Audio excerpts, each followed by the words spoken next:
I'm going to start with the topic for today, which is ADHD meds, myths and truths, right? And I'm going to start with a big old disclaimer. I'm not Dr. Tyler, right? I worked in mental health, but I've administered meds, but I am not a doctor. I'm not a pharmacist. And so there might be something in here that your doctor says differently, or your ADHD center, or there's something in the research that's changed. So please don't make me the end all be all if there's something in here that doesn't resonate. Just throwing that out there. And I definitely do the best of my ability to get you the most accurate information. And there's also mixed information. There are research doctors, scientists that disagree because it's still a new field where one person's very sure on something. Like Dr. Gaber Mate is a good example. There are scientists that directly can prove why that may not be right, and then his team has other stuff. So it's a really interesting world because this stuff is still new, right? Um, and I thought what was really neat to start out with the call is like how ADHD affects key processes in the brain and what do meds actually do, because there's so many myths and things around medication, especially when we had, if anybody remembers, depending on your generation, how like the Ritalin craze or whatever, when, in the, I think 90s or 80s or something like that. I think it was the 90s where everybody's so freaked out about medication because there's this thing that we're just giving it to all these kids and it's doing all this bad stuff. And it's still, you'll see that myth and that stigma is still permeated through generations. And you'll find, and I am more pro med.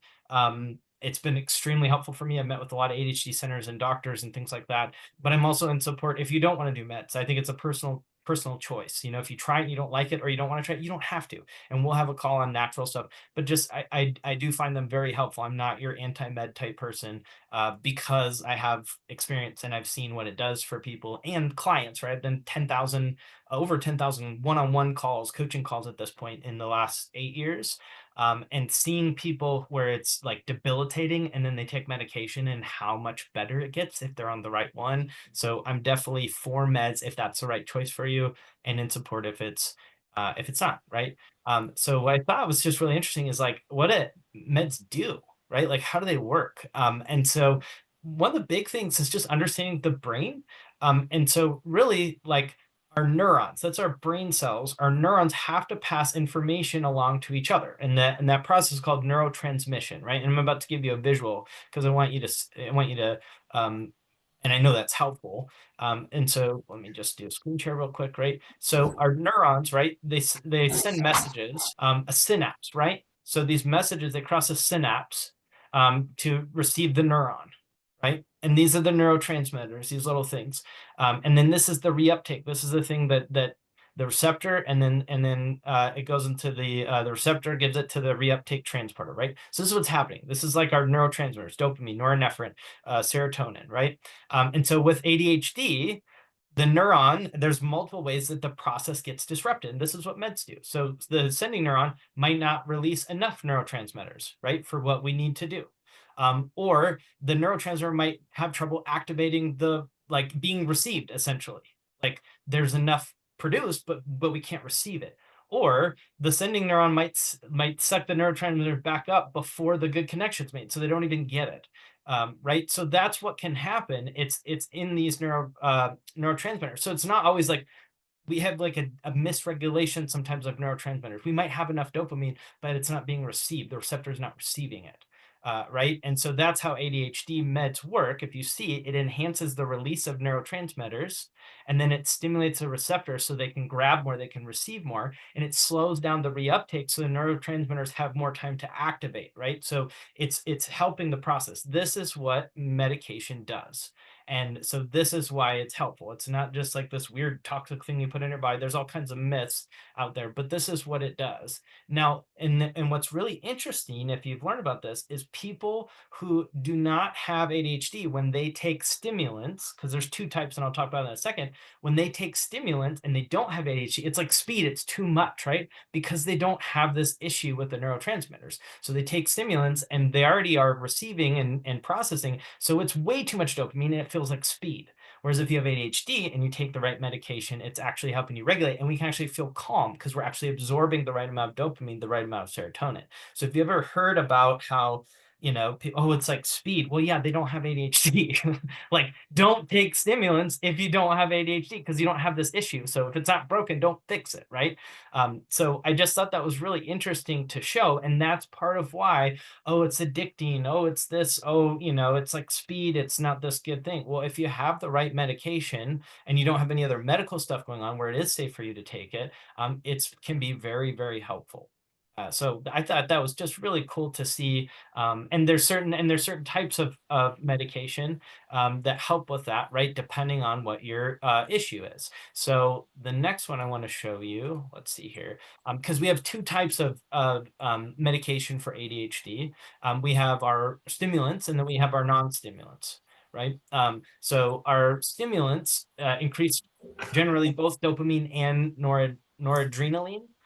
So these are effective. These are typically more effective for roughly about 80% of people. And by the way, all this stuff is based on Dr. Russell Barkley, a couple of really credible websites, which I'll cite in our sources, and then some what was it, like some scientists and stuff. So this is not the Tylerisms, right?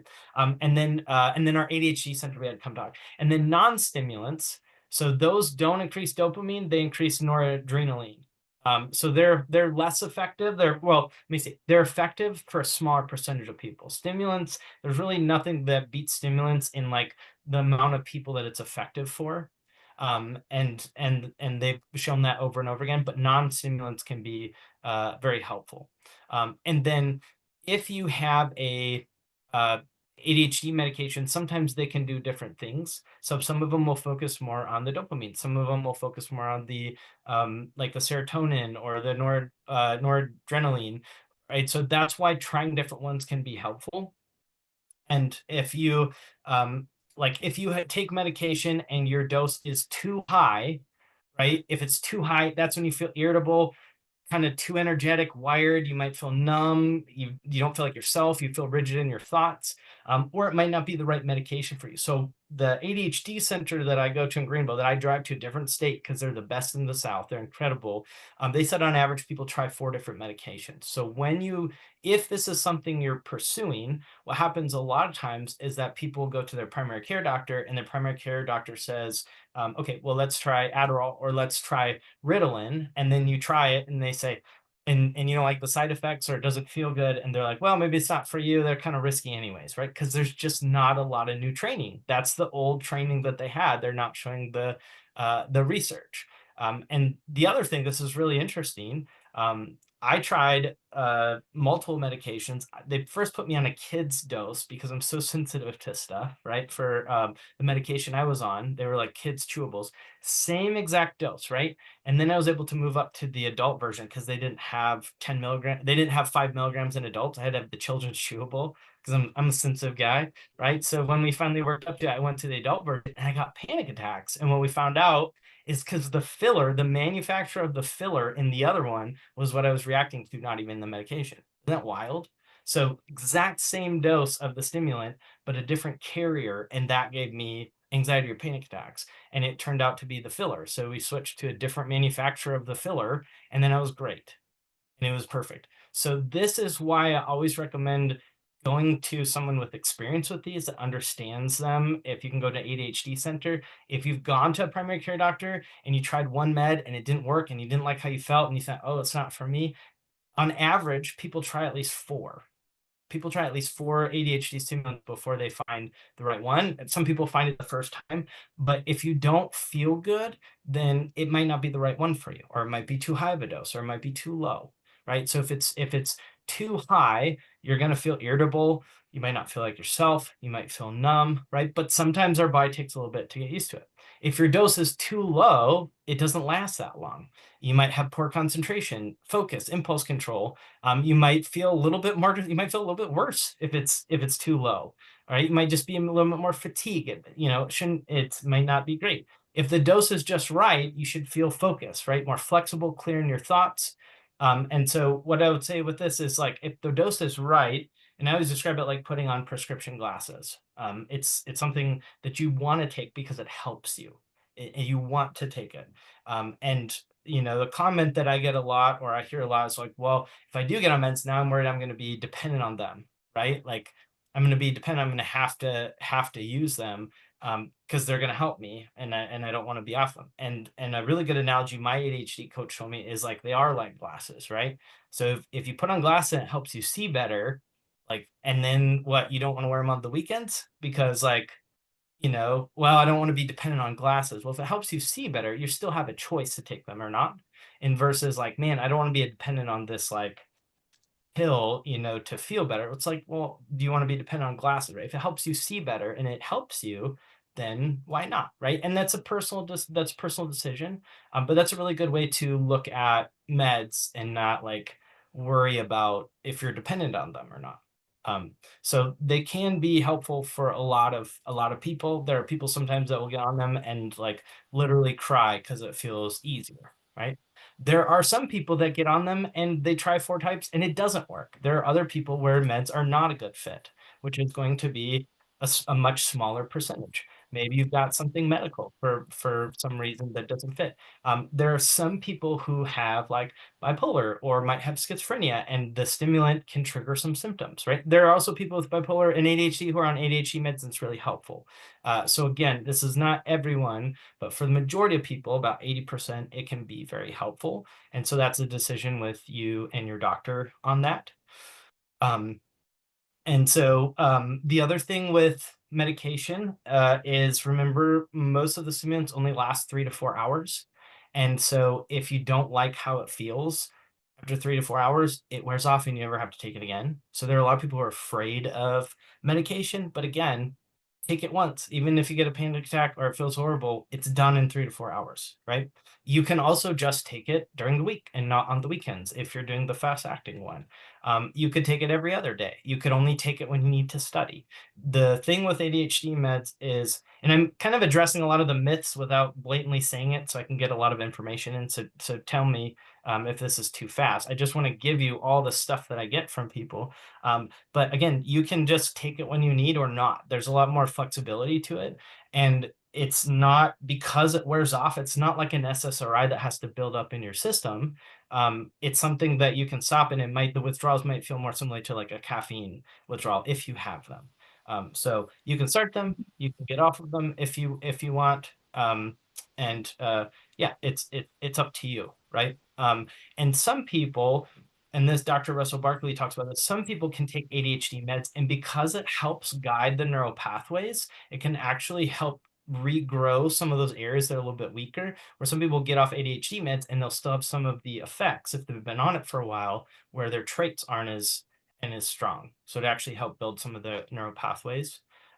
So that's kind of an interesting thing as well. Some other like myths, right? I think I addressed is that ADHD medication like is a stimulant, and it like can make you crazy or make you not yourself. Again, that means you're probably not on the right med. You should feel more grounded, able to slow down a little bit, make more decisions.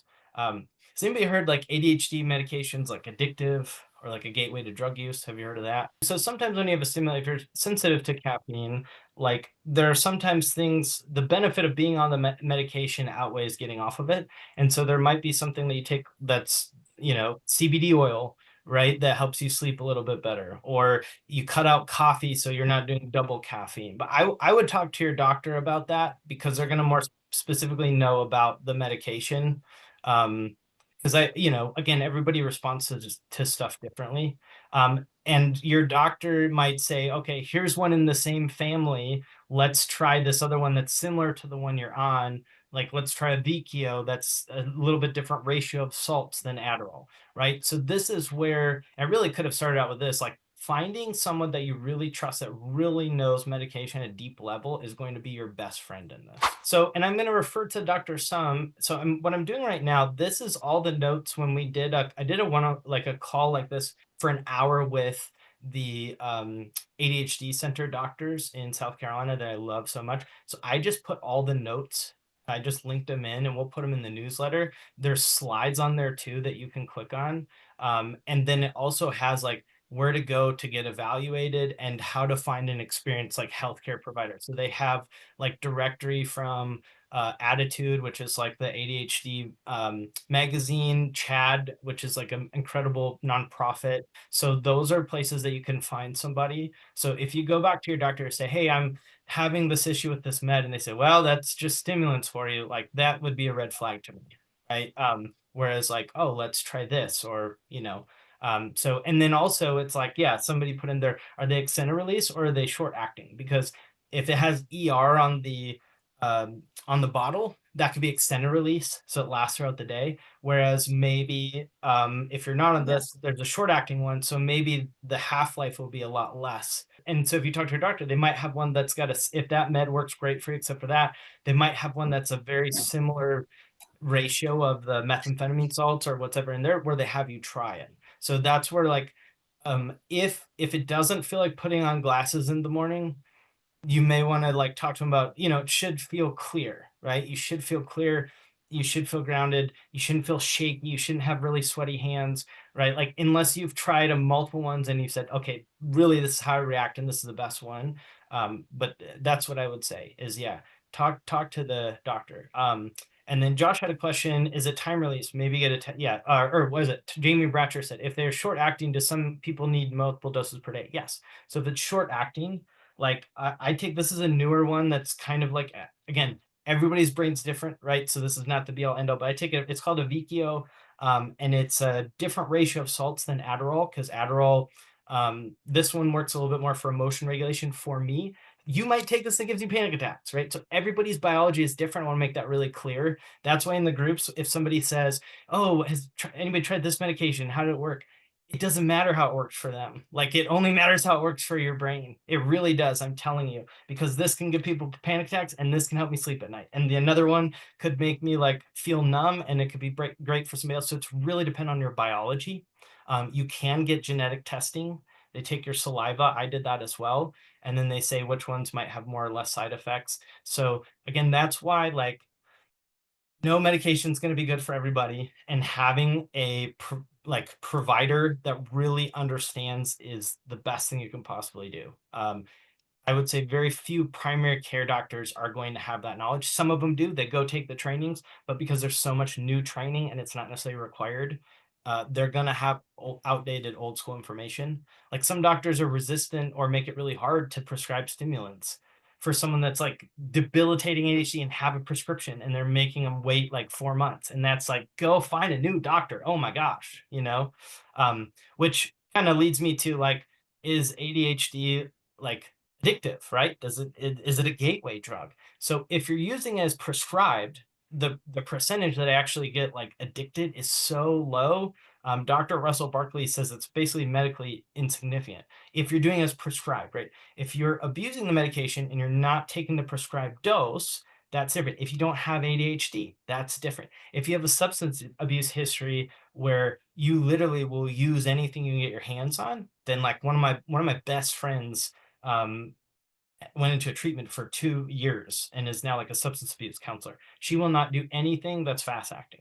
She will only do non-stimulants. She could probably do stimulants, but she doesn't want to, because she was the kind of person that would like abuse anything you gave her, right? And she's sober and has been for years, and I think will be the rest of her life.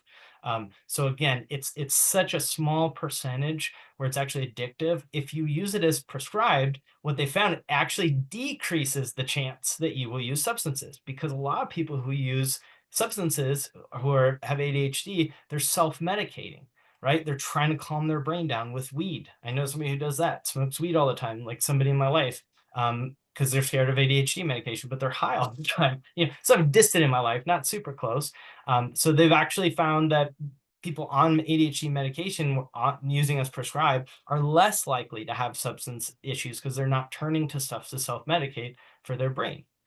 So that's kind of interesting. The other thing that they found, and Dr. Russell Barkley, you can look up on YouTube, he's incredible. He is one of the leading researchers and scientists. He does not have ADHD, and he is totally unbiased. This is just something he landed in. He is like that nerd, like detail oriented kind of just scholar, and he landed in ADHD, and that was his specialty, and he's made his life about that. But he doesn't have a bias, he doesn't have an agenda, and that's why I like to go to him.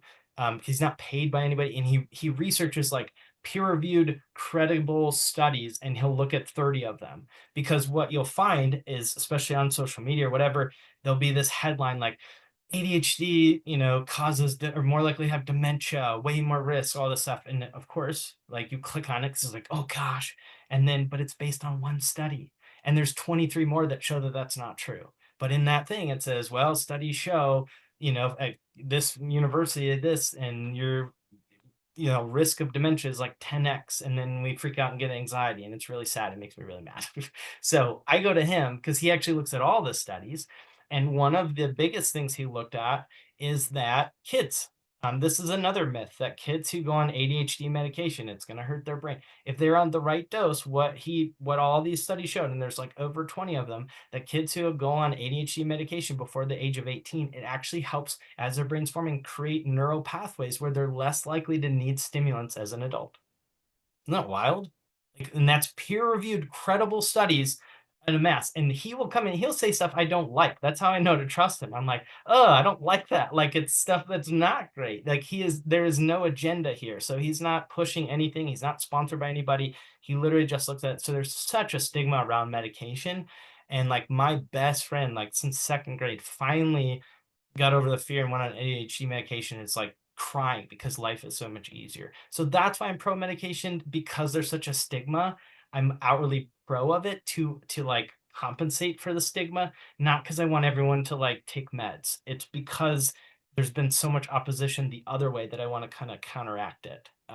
So that's what I want to throw out there with that.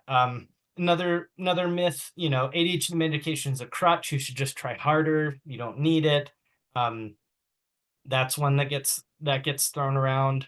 And it's not a crutch. It's not you should just try harder. When we look at what's happening with the neural pathways, right? Like that's not fair, right? If our brain is literally not like releasing and receiving the same neurotransmitters, like we're automatically going into the world and like comparing ourselves to other people where this doesn't happen.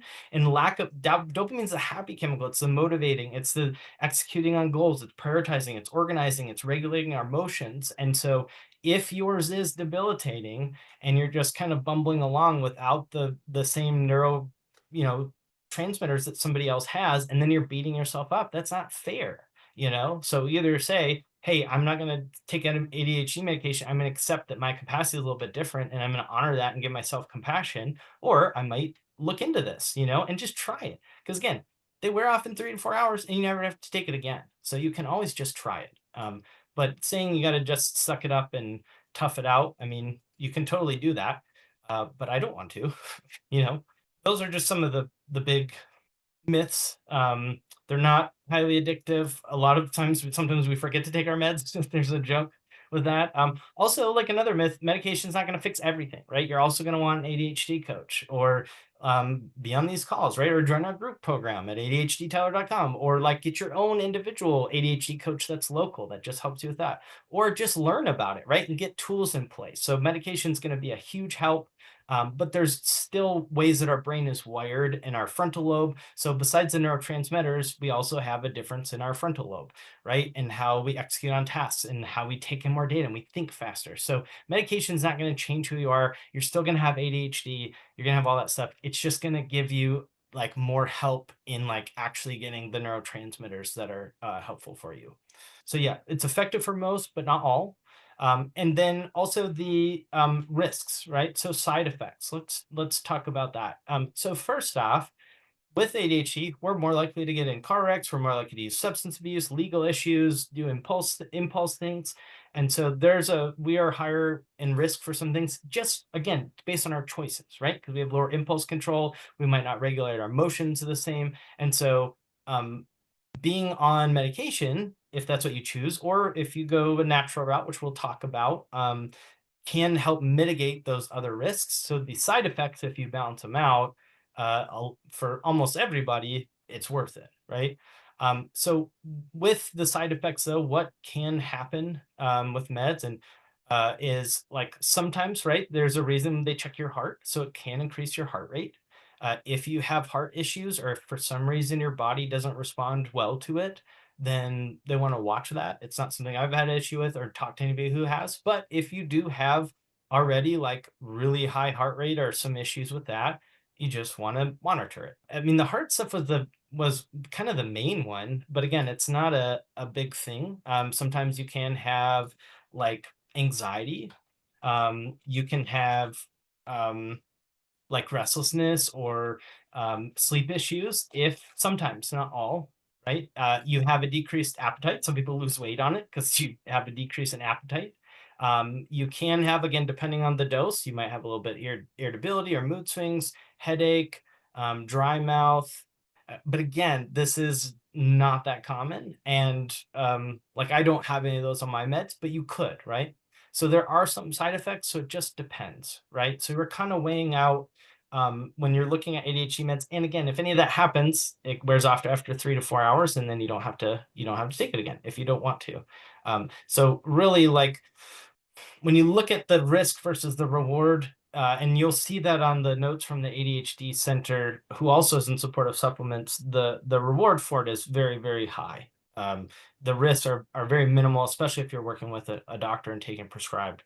It's pretty minimal. Anyways, thank you guys again. This is so lovely. And then we're working on conversion. And so if you need a big boost in your business, in our group coaching that we're doing, $97 a month. That's it. I made it really low so it was more accessible. But the value is much higher. But that's how I work. If you know me, I like to do stuff for free or less expensive.